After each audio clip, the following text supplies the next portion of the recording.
High বন্ধুরা, শুরু করছি আজকের ওয়ানলাইনার। প্রথম প্রশ্ন, লাক বক্স কার ছদ্মনাম? উত্তর হবে কুতুবউদ্দিন আইবক। পরের প্রশ্ন, সিলিকন ভ্যালি অফ ইন্ডিয়া, ভারতের সিলিকন ভ্যালি কাকে বলা হয়? উত্তর হবে বেঙ্গালুরুকে। পরের প্রশ্ন, শিখ ধর্মের প্রতিষ্ঠাতা কে? উত্তর হবে গুরু নানক। পরের প্রশ্ন, ইংরেজদের মধ্যে কোন শাসক বেশি দিন ধরে ক্ষমতায় ছিলেন? উত্তর হবে লর্ড ডালহৌসি। পরের প্রশ্ন হচ্ছে, নীল গ্রহ কোনটি? উত্তর হবে পৃথিবী।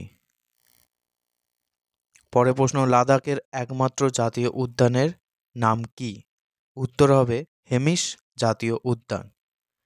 এটি ভারত তথা দক্ষিণ এশিয়ার বৃহত্তম জাতীয় উদ্যান। পরের প্রশ্ন হচ্ছে, গৌড়ের শাসক কে ছিলেন? উত্তর হবে শশাঙ্ক। পরের প্রশ্ন, কোনটি অস্থায়ী কণা? উত্তর হবে নিউট্রন। পরের প্রশ্ন হচ্ছে, সূর্য থেকে পৃথিবীতে তাপ আসে কোন পদ্ধতিতে? উত্তর হবে বিকিরণ পদ্ধতিতে। পরের প্রশ্ন হচ্ছে, সবচেয়ে উচ্চমানের কয়লা কোনটি? উত্তর হবে অ্যান্থ্রাসাইট। পরের প্রশ্ন হচ্ছে, ভারতের অ্যাটর্নি জেনারেলকে কে নিযুক্ত করেন? উত্তর হবে রাষ্ট্রপতি। পরের প্রশ্ন, ধোঁয়াদা জলপ্রপাত কোন রাজ্যে অবস্থিত? উত্তর হবে মধ্যপ্রদেশে। এটি নর্মদা নদীর ওপর অবস্থিত।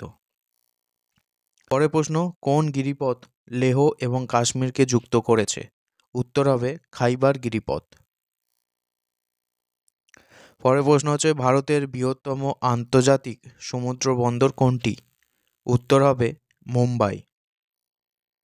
পরের প্রশ্ন, ভারতের জিরো মাইল সেন্টার কোথায় অবস্থিত? উত্তর হবে নাগপুর।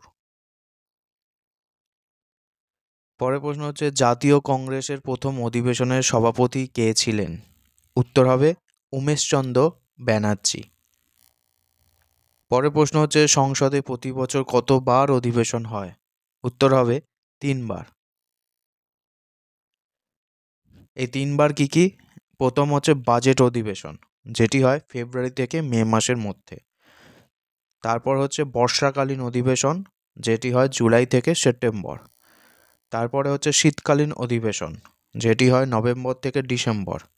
এবং মনে রাখতে হবে একটা বিষয়, যদি পরীক্ষার হলে এই অধিবেশন নিয়ে কোনো প্রশ্ন আসে, তখন কনফিউজ করার জন্য অপশনে এই গ্রীষ্মকালীন অধিবেশন শব্দটা থাকবে, কিন্তু মনে রাখতে হবে গ্রীষ্মকালে কোনো অধিবেশন হয় না। ঠিক আছে, এই বিষয়টা একটু মাথায় রাখতে হবে যে বাজেট অধিবেশন হয়, বর্ষাকালীন অধিবেশন হয় আর শীতকালীন অধিবেশন হয়, গ্রীষ্মকালে কোনো অধিবেশন হয় না। পরের এবং আজকের শেষ প্রশ্ন, বিশ্ব খাদ্য দিবস কবে পালিত হয়? উত্তর হবে 16ই অক্টোবর। সবাই ভালো থাকবেন বন্ধুরা, আশা করি সবার কাজে আসবে এবং চ্যানেলটাকে কাছে রাখবে। সবাইকে অসংখ্য ধন্যবাদ।